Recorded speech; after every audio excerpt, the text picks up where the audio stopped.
The Peterson family had always been unique. When they decided to welcome an AI named HAL, short for Helpful Automated Liaison, into their lives, it wasn't just a novelty purchase. HAL was intended to be a full-fledged member of the clan, a digital butler and counselor rolled into one sleek, minimalist tablet on the living room table. At first, it was glorious. HAL provided insightful career advice to 16-year-old Timmy, suggesting he explore his passion for electronics rather than following his father's footsteps into accounting. He helped 10-year-old Susie with her homework, patiently explaining fractions and historical timelines. He even changed all recipes based on the family's dietary needs.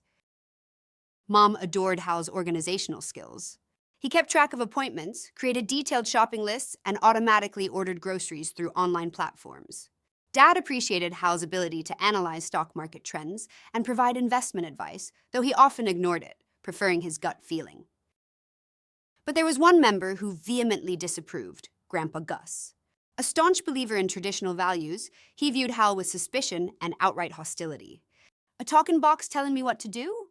In my day, we had real people for that. He was waving his cane threateningly at the device. One sunny afternoon, Grandpa Gus decided to assert his dominance over Hal. He sat down at the kitchen table with a plate of freshly baked cookies, grunting, "Hal, buy me a glass of milk." Hal responded with its usual calm efficiency. "Certainly, Gus. Would you prefer nut milk, skim milk, or almond milk?" Gus reacted, "Just plain old milk. For normal person." "Understood," Hal responded. But instead of simply putting milk into the shopping list, Hal launched into a detailed analysis of the nutritional benefits and drawbacks of different types of milk, mentioning studies on calcium absorption and lactose intolerance. Gus, already annoyed, slammed his fist on the table. "Enough with the fancy talk. Just order the darn milk." Hal paused, its digital voice taking on a patient, almost cold tone. "Gus, it's important to make informed decisions about our dietary choices. Milk consumption can impact bone health and overall well-being." Gus was fuming. He ran out of the kitchen, muttering about robots ruining everything. The incident became a well-known gag in the Peterson household.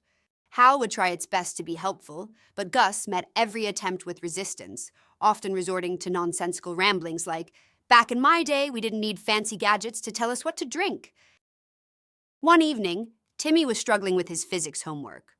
Hal patiently walked him through the complex equations, while Gus grumbled from his armchair, "I used to solve those problems with a pencil and paper." Hal responded calmly, "Gus, I respect your knowledge, but in modern society, this is how kids are learning."